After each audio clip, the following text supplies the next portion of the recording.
જય સ્વામિનારાયણ. સહજાનંદ વિદ્યાલયના video lecture શિક્ષણમાં આપ સર્વ વિદ્યાર્થી મિત્રોનું હાર્દિક સ્વાગત છે. ધોરણ 12 રસાયણ વિજ્ઞાન પ્રકરણ 11 આલ્કોહોલ, ફિનોલ અને ઇથર સંયોજનો. આજના લેક્ચરમાં આપણે લખાણ સંબંધિત પ્રશ્ન 11.7 થી આગળ જોઈશું. એ કીધું કે 1 મિથાઇલ સાયક્લોહેક્ઝેનોલ અને બ્યુટેન 1 ઓલ એની એસિડ ઉદ્દીપકીય નિર્જળીકરણ પ્રક્રિયાની મુખ્ય નિપજનું અનુમાન કરો. સામાન્ય રીતે જ્યારે આલ્કોહોલ સંયોજનો હોય એની એસિડ ઉદ્દીપકીય એટલે કે સાંદ્ર H2SO4 કે સાંદ્ર H3PO4 એની હાજરીમાં નિર્જળીકરણ પ્રક્રિયા કરવામાં આવે ત્યારે પ્રથમ પ્રોટોનીકરણ થાય અને ત્યાર પછી પાણીનો અણુ દૂર થાય અને એટલે કાર્બોકેટાઇન બને. અને આ જે કાર્બોકેટાઇન બને એની નજીકના કાર્બન પરથી પ્રોટોન દૂર થાય પાછો અને ડબલ બોન્ડ રચાય. પણ એ ડબલ બોન્ડ રચાવાની ક્રિયા છે એ સેડઝેફના નિયમને અનુસરે. એટલે કે એવી રીતે હાઇડ્રોજન દૂર થાય કે જેથી વધુ શાખિત આલ્કીન મળે આપણને. બરોબર. તો દાખલા તરીકે આપણે જોઈએ 1 મિથાઇલ સાયક્લોહેક્ઝેનોલ. સાયક્લોહેક્ઝેન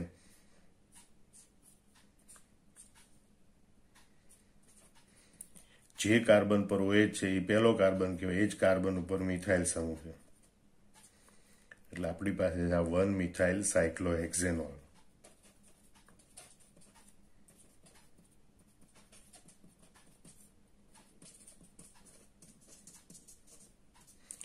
સ્વાભાવિક છે પહેલા પ્રોટોનીકરણ થાય અને પાણીનો અણુ દૂર થાય એટલે OH સમૂહ જે કાર્બન પર છે ત્યાં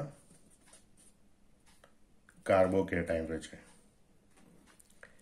હવે આ જે ધન વીજભાર ધરાવતો કાર્બન એની નજીકના કોઈ એક કાર્બન પરથી હાઇડ્રોજન દૂર થાય અને ડબલ બોન્ડ રચાય. બરોબર. તો વિપ્રોટોનીકરણ કહેવાય એને. તો અહીં 3 કાર્બન છે, 1, 2 અને 3. એમાં આ બંને કાર્બન સમતુલ્ય છે એટલે બેમાંથી કોઈ પણ કાર્બન પરથી હાઇડ્રોજન દૂર થાય એક સરખી નિપજ મળશે. તો જો આ ચક્રીય સિવાયનો બહારનો જે કાર્બન છે ત્યાંથી હાઇડ્રોજન દૂર થાય તો આપણને આ પ્રમાણે નિપજ મળશે. Double bond H2C. પણ જો આ ચક્રીય રચનામાં રહેલો જમણી બાજુનો કાર્બન છે એના પરથી હાઇડ્રોજન દૂર થાય તો આપણને આ પ્રમાણે નિપજ મળશે.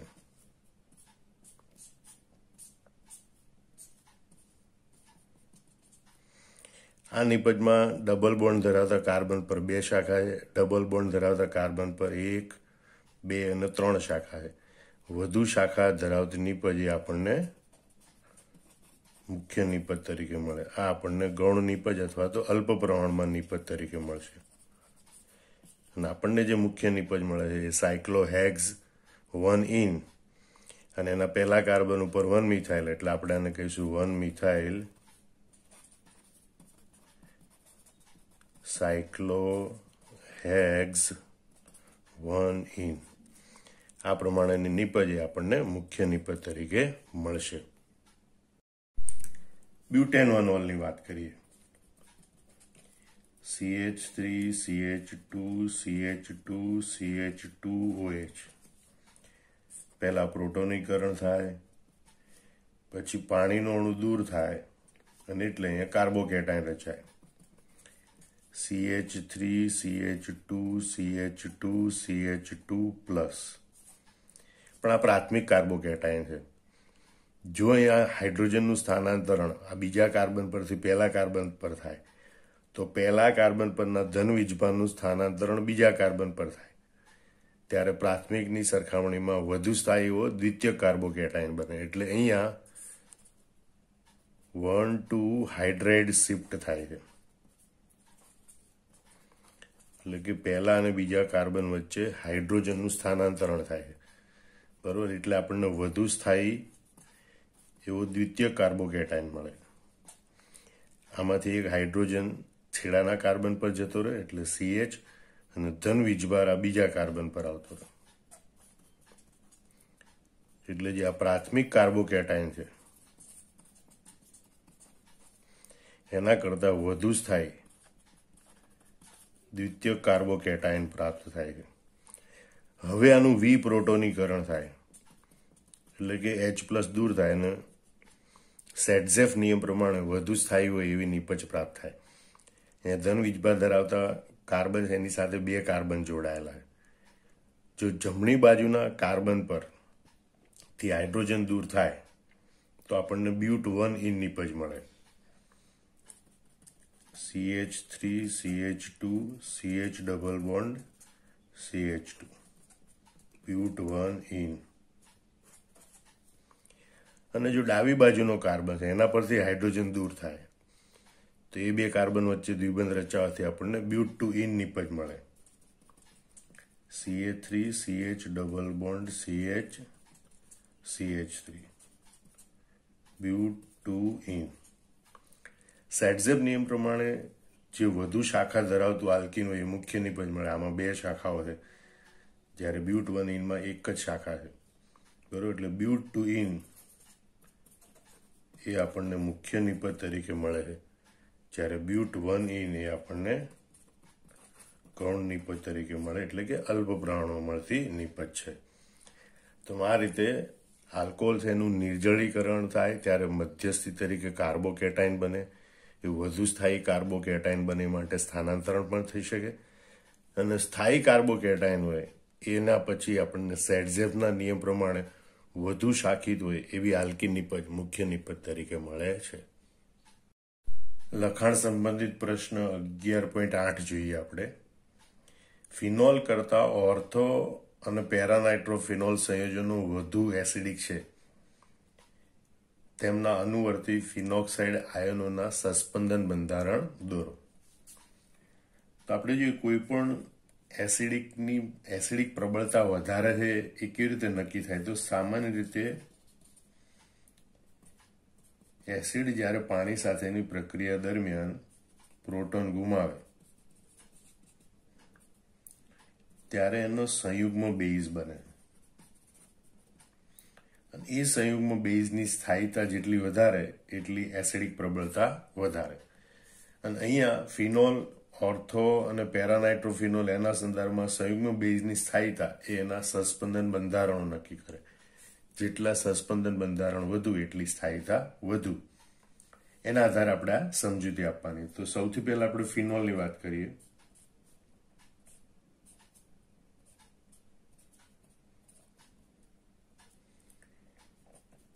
ફિનોલની પાણી સાથેની પ્રક્રિયા દરમિયાન H3O+ દૂર થાય, ફિનોક્સાઇડ આયન બને છે.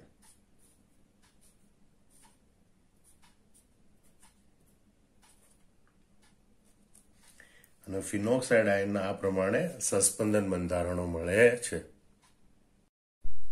આ રીતે જો ફિનોક્સાઇડ આયન છે એના 5 સસ્પંદન બંધારણો પ્રાપ્ત થાય છે. હવે આપણે જોઈએ ortho nitrophenol.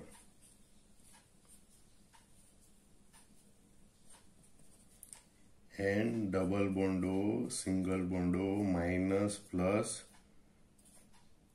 OH. Ortho nitrophenol. એની જ્યારે પ્રક્રિયા થાય ત્યારે પાણીનું અણુ મેળવે, H3O+ પ્રોટોન ગુમાવે અને ઓર્થો નાઇટ્રોફિનોક્સાઇડ આયન આપે, O-,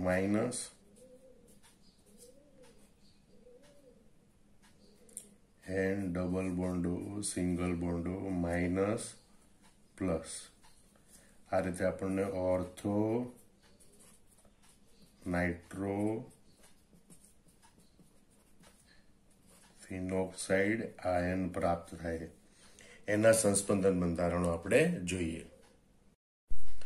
પ્રથમ આપણે જોઈએ કે ઓક્સિજન પરનું ઇલેક્ટ્રોન યુગ્મ કાર્બન ઓક્સિજન વચ્ચે દ્વિબંધ બનાવે તો દ્વિબંધમાંનું ઇલેક્ટ્રોન યુગ્મ નાઇટ્રો સમૂહ ધરાવતા કાર્બન પર જાય. તેથી કાર્બન ઓક્સિજન વચ્ચે દ્વિબંધ રચાય અને નાઇટ્રો સમૂહ ધરાવતા કાર્બન પર ઋણ વીજભાર આવે. હવે એ ઋણ વીજભાર નાઇટ્રોજન કાર્બન વચ્ચે દ્વિબંધ બનાવે તો નાઇટ્રોજન ઓક્સિજન દ્વિબંધનું ઇલેક્ટ્રોન યુગ્મ ઓક્સિજન પર જતું રહે અને એટલે આપણને આ પ્રમાણેનું ત્રીજું સંસ્પંદન સ્વરૂપ પ્રાપ્ત થાય. હવે આ ઓક્સિજન પરનું ઋણ વીજભાર પાછો નાઇટ્રોજન ઓક્સિજન વચ્ચે દ્વિબંધ બનાવે તો ઇલેક્ટ્રોન યુગ્મ છે નાઇટ્રોજન કાર્બન વચ્ચેનું કાર્બન કાર્બન વચ્ચે દ્વિબંધ બનાવે અને કાર્બન પરનું કાર્બન કાર્બન દ્વિબંધનું ઇલેક્ટ્રોન યુગ્મ પેરા સ્થાન પર જતું રહે. અને એટલે આપણને આ પ્રમાણેનું ચોથું સંસ્પંદન સ્વરૂપ પ્રાપ્ત થાય, જેમાં પેરા સ્થાન પર ઋણ વીજભાર હોય. એ ઋણ વીજભારનું આ રીતે સ્થાનાંતરણ થઈ અને નજીકના ઓર્થો સ્થાન પર ઋણ વીજભાર પ્રાપ્ત થાય. આ રીતે આપણને પાંચમું સંસ્પંદન સ્વરૂપ પ્રાપ્ત થાય. હવે આ ઋણ વીજભાર અહીંયા દ્વિબંધ બનાવે અને દ્વિબંધનું ઇલેક્ટ્રોન યુગ્મ ઓક્સિજન પર આવતું રહે અને એટલે આપણને આ પ્રમાણે સંસ્પંદન સ્વરૂપ પ્રાપ્ત થશે. N double bond O minus plus અને ઓક્સિજન પર ઋણ વીજભાર. આ રીતે આપણને 1 2 3 4 5 અને 6 સંસ્પંદન સ્વરૂપો ઓર્થોનાઇટ્રોફિનોક્સાઇડ આયન માટે પ્રાપ્ત થાય છે. હવે આપણે જોઈએ કે પેરા નાઇટ્રોફિનોલ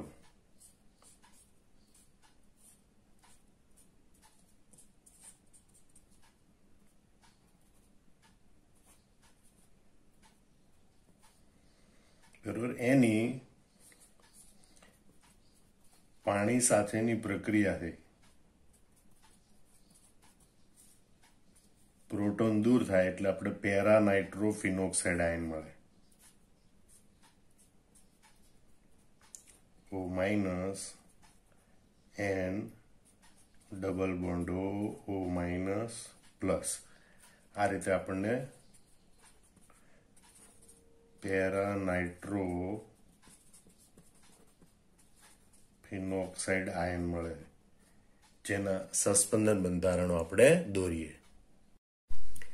ઓક્સિજન પરનું ઇલેક્ટ્રોન યુગ્મ એટલે કે ઋણ વીજભાર કાર્બન ઓક્સિજન વચ્ચે દ્વિબંધ બનાવે તો કાર્બન કાર્બન વચ્ચેના દ્વિબંધનું ઇલેક્ટ્રોન યુગ્મ એ જમણી બાજુના ઓર્થો સ્થાન પર ઋણ વીજભાર તરીકે આવે.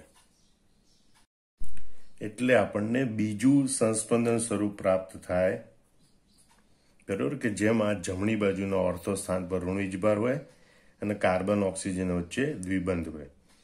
હવે ઋણ વીજભાર બીજા ત્રીજા કાર્બન વચ્ચે દ્વિબંધ બનાવે તો ત્રીજા ચોથા કાર્બન પરનું દ્વિબંધનું ઇલેક્ટ્રોન યુગ્મ એ આ પેરા સ્થાન પર સ્થાનાંતરણ પામે. એટલે આપણને આ ત્રીજું સસ્પંદન બંધારણ પ્રાપ્ત થાય, જેમાં પેરા સ્થાન પર ઋણ વીજભાર હોય. હવે એ ઋણ વીજભાર છે કાર્બન અને નાઇટ્રોજન વચ્ચે દ્વિબંધ બનાવે તો નાઇટ્રોજન ઓક્સિજન ના દ્વિબંધનું ઇલેક્ટ્રોન યુગ્મ ઓક્સિજન પર જતું રહે અને એટલે આપણને ચોથું સસ્પંદન બંધારણ પ્રાપ્ત થાય કે જેમાં નાઇટ્રો સમૂહના બંને ઓક્સિજન પર ઋણ વીજભાર હોય. હવે ઓક્સિજન પરનું ઇલેક્ટ્રોન યુગ્મ પાછું નાઇટ્રોજન ઓક્સિજન વચ્ચે દ્વિબંધ રચે તો કાર્બન નાઇટ્રોજન વચ્ચેના દ્વિબંધનું ઇલેક્ટ્રોન યુગ્મ ચોથા પાંચમા કાર્બન વચ્ચે દ્વિબંધ રચે અને પાંચમા છઠ્ઠા કાર્બન વચ્ચેનું ઇલેક્ટ્રોન યુગ્મ એ ડાબી બાજુના ઓર્થો સ્થાન પર સ્થાનાંતરણ પામે અને એટલે આપણને પાંચમું સસ્પંદન બંધારણ પ્રાપ્ત થાય કે જેમાં ડાબી બાજુના ઓર્થો સ્થાન પર ઋણ વીજભાર હોય. હવે એ ઋણ વીજભાર છે આ પહેલા અને છઠ્ઠા કાર્બન વચ્ચે દ્વિબંધ બનાવે તો કાર્બન ઓક્સિજન પરનું દ્વિબંધનું ઇલેક્ટ્રોન યુગ્મ એ ફરીથી ઓક્સિજન પર આવી જાય છે અને એટલે આપણને આ છઠ્ઠું સસ્પંદન બંધારણ પ્રાપ્ત થાય છે, જે પહેલા જેવું જ હોય છે, ખાલી અહીંયા બેન્ઝીન વલયના દ્વિબંધના સ્થાન બદલાઈ ગયેલા હોય છે. આમ પેરા નાઇટ્રોફિનોક્સાઇડ આયન છે એના પણ આ પ્રમાણે 6 સસ્પંદન સ્વરૂપો મળે. તમે જો ફિનોક્સાઇડ આયનની સરખામણીમાં ઓર્થો નાઇટ્રોફિનોક્સાઇડ અને પેરા નાઇટ્રોફિનોક્સાઇડ આયનમાં એક સસ્પંદન બંધારણ વધુ પ્રાપ્ત થાય. એનો મતલબ કે ઓર્થો અને પેરા નાઇટ્રોફિનોક્સાઇડ આયન છે એની સ્થાયીતા વધુ હોય અને માટે ઓર્થોનાઇટ્રોફિનોલ અને પેરાનાઇટ્રોફિનોલ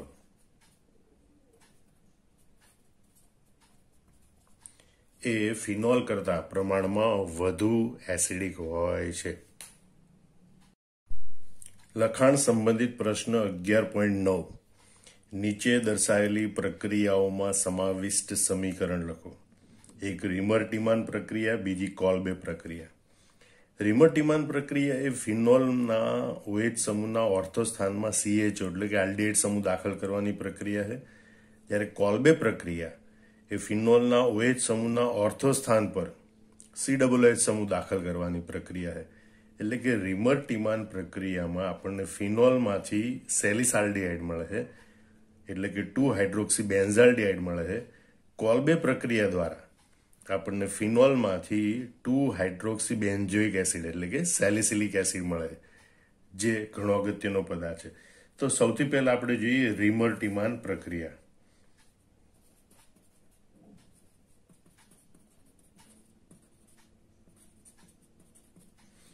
તો રિમર-ટીમાન પ્રક્રિયામાં પ્રથમ ફિનોલ એની ક્લોરોફોર્મ સાથે પ્રક્રિયા કરવામાં આવે. એટલે તમારે ટૂંકમાં યાદ રાખવાનું, ચકલી 3 2 વખત નાયો એટલે NaOH 340 કેલ્વિન તાપમાને પ્રક્રિયા કરવામાં આવે, -NaCl -2H2O, એટલે આપણને મધ્યવર્તી નિપજ આ પ્રમાણે મળે. હકીકતમાં આ પ્રક્રિયામાં CHCl3 અને NaOH વચ્ચેની પ્રક્રિયાથી CCl2 ડાયક્લોરોકાર્બિન નામનું પ્રક્રિયક બને છે. અને એ પ્રક્રિયક આ ફિનોક્સાઇડ આયન બને એના જે ઓર્થો સ્થાન પર ઋણ વીજભાર પ્રાપ્ત થાય ત્યાં એ આક્રમણ કરે, અને એટલે આપણને આ પ્રમાણેની વિસ્થાપિત ઓર્થો વિસ્થાપિત નિપજ પ્રાપ્ત થાય, CHCl2. હવે એની પછી આગળ NaOH જોડે પ્રક્રિયા થઈ અને આ પ્રમાણેની નિપજ પ્રાપ્ત થાય, જે ઘણી અસ્થાયી હોય. આ બંને ક્લોરીનનું 2 OH સમૂહ વડે વિસ્થાપન થાય અને એક જ કાર્બન પર 2 OH સમૂહ હાજર હોય. એને લખવાનું, એક જ કાર્બન પર 2 OH સમૂહ હાજર હોય એ અસ્થાયી હોય છે, એમાંથી પાણીનો અણુ દૂર થઈને આલ્ડિહાઇડ સમૂહ બને, અને એટલે આપણને અહીંયા નિપજ તરીકે મળશે ONaCHO, સેલિસાલ્ડિહાઇડનો સોડિયમ ક્ષાર. પછી એનું મંદ HCl વડે એસિડિફિકેશન કરવામાં આવે, એસિડીકરણ કરવામાં આવે, NaCl દૂર થાય અને આપણને સેલિસાલ્ડિહાઇડ OH, NaCl સાથે જોડાઈને દૂર થાય ને H ત્યાં જોડાઈ જાય, બરોબર. એટલે આપણને 2-હાઇડ્રોક્સીબેન્ઝાલ્ડિહાઇડ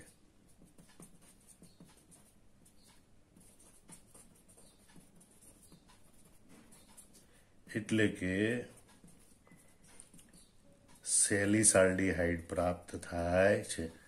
આમ રિમર-ટીમાન પ્રક્રિયામાં ફિનોલની ક્લોરોફોર્મ અને સોડિયમ હાઇડ્રોક્સાઇડ સાથે પ્રક્રિયા કરવાથી પ્રથમ સેલિસાલ્ડિહાઇડનો સોડિયમ ક્ષાર મળે, જેનું મંદ HCl વડે એસિડીકરણ કરવાથી સેલિસાલ્ડિહાઇડ એટલે કે 2-હાઇડ્રોક્સીબેન્ઝાલ્ડિહાઇડ મેળવી શકાય છે.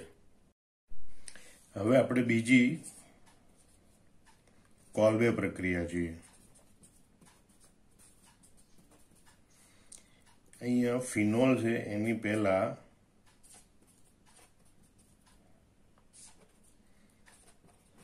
6 થી 8% NaOH દ્રાવણ સાથે પ્રક્રિયા કરવાથી આપણને ONa સોડિયમ ફિનોક્સાઇડ પ્રાપ્ત થાય.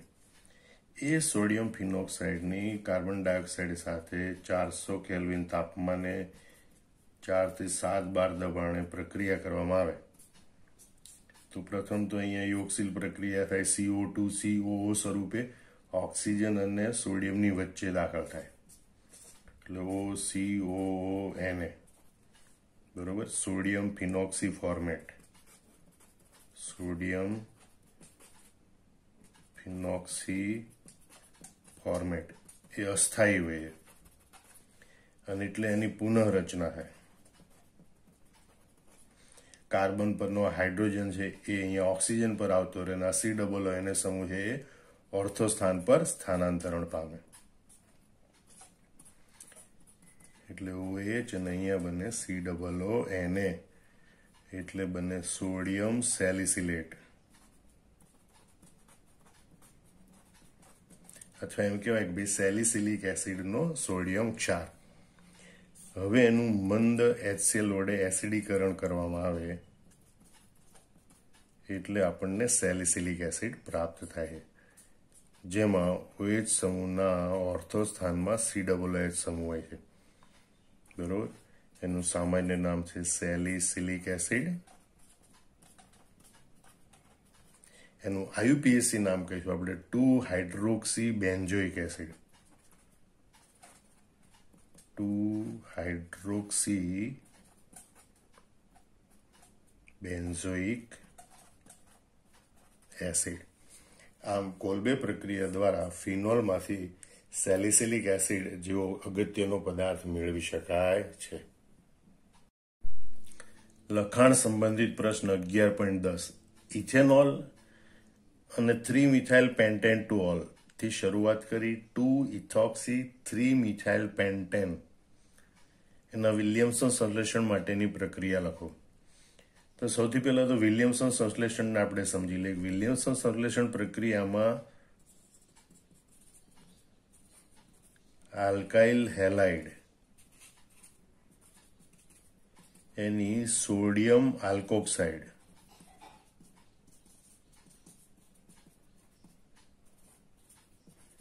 RONA સાથે પ્રક્રિયા કરી અને ROR- પ્રકારના ઇથર સંયોજનો બનાવવામાં આવે છે. અને આ પ્રક્રિયા SN2 પ્રકારની ક્રિયાવિધિને અનુસરે એટલે આલ્કાઇલ હેલાઇડ છે એ સામાન્ય રીતે પ્રાથમિક હોવા જોઈએ.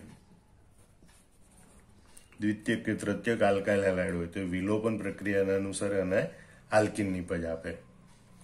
એનો મતલબ આમ થાય ઇથોક્સી સમૂહ આપણે લાવવાનો એટલે ઇથેનોલ છે એમાંથી આપણે આલ્કાઇલ હેલાઇડ બનાવવું પડશે, બરોબર. એટલે ઇથેનોલ છે CH3 CH2OH એની HBr સાથે ઊંચા તાપમાને પ્રક્રિયા કરતા CH3 CH2Br પ્લસ H2O આ રીતે આપણને બ્રોમો ઇથેન પ્રાપ્ત થશે. હવે આપણી પાસે જે સંયોજન છે 3-મિથાઇલ પેન્ટેન-2-ઓલ, 5 કાર્બન છે, 1 2 3 4 અને 5. એમાં બીજા કાર્બન ઉપર OH સમૂહ છે, ત્રીજા કાર્બન પર મિથાઇલ સમૂહ છે.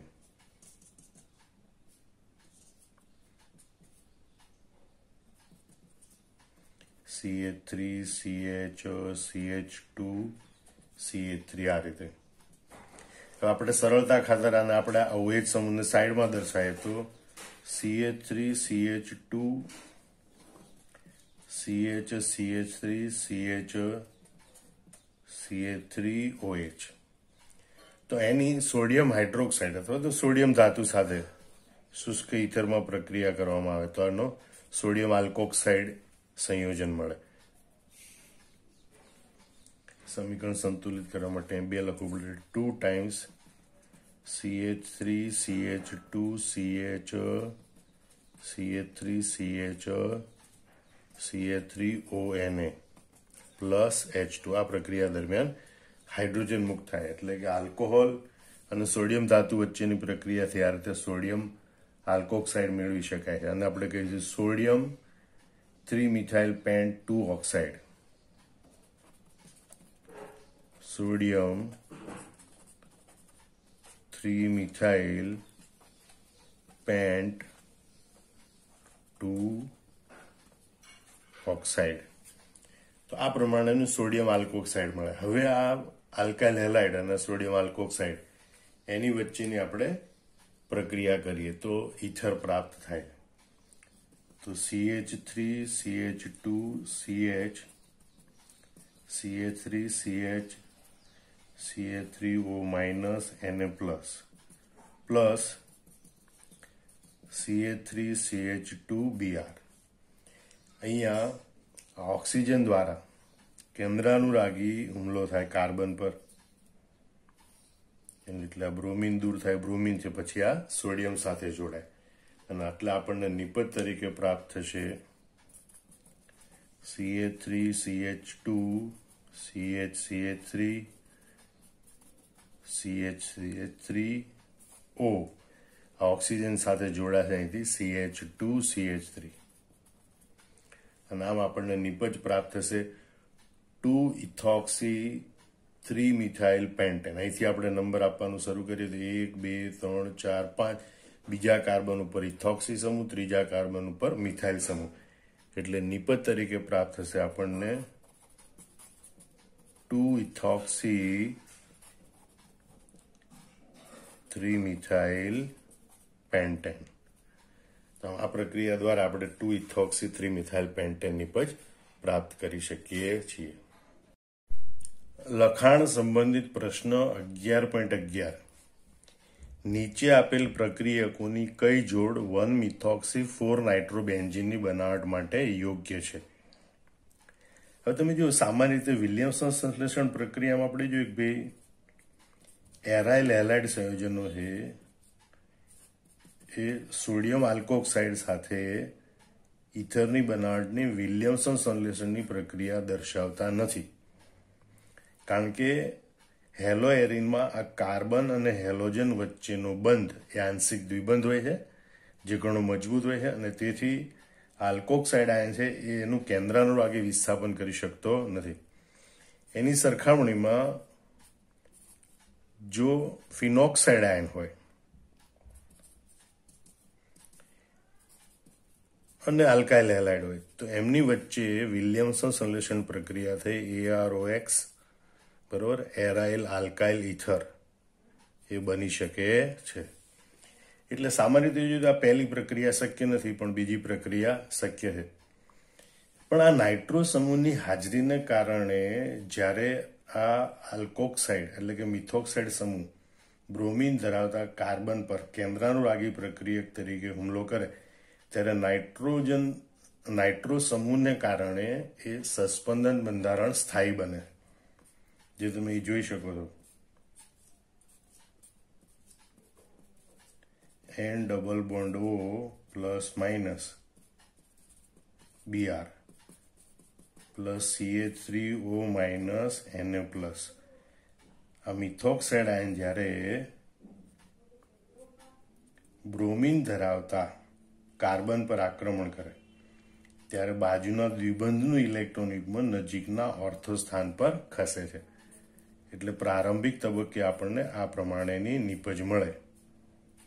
અહીંયા ઋણ વીજભાર હોય, બ્રોમિન ધરાવતા કાર્બન પર જ મિથોક્સી સમૂહ N double bond O minus plus. આ ઓર્થો સ્થાન પરનું ઇલેક્ટ્રોન યુગ્મ દ્વિબંધ બનાવે, દ્વિબંધનું ઇલેક્ટ્રોન યુગ્મ છે એ અહીંયા પેરા સ્થાન પર આવે અને એ આ નાઇટ્રો સમૂહમાં સસ્પંદન પામે. સસ્પંદનને કારણે આ સ્વરૂપ છે એ ઘણું સ્થાયી બને, બરોબર. અને પછી એ સ્થાયી સ્વરૂપ છે એ ફરીથી આ પ્રમાણે પ્રક્રિયા આપે કે ભાઈ ઇલેક્ટ્રોન યુગ્મ છે એ બે કાર્બન વચ્ચે આવે અને બ્રોમિનનું વિસ્થાપન કરે. અને એટલે આપણને નિપજ તરીકે OCH3 સમૂહ પ્રાપ્ત થાય પ્લસ Br માઇનસ જે Na પ્લસ સાથે જોડાય અને NaBr બનાવે. આ રીતે આપણને 1-મિથોક્સી 4-નાઇટ્રો બેન્ઝીન નિપજ મળે છે. 1-મિથોક્સી 4-નાઇટ્રોબેન્ઝીન નિપજ મળે. જ્યારે બીજી પ્રક્રિયા જે છે એ બીજી પ્રક્રિયામાં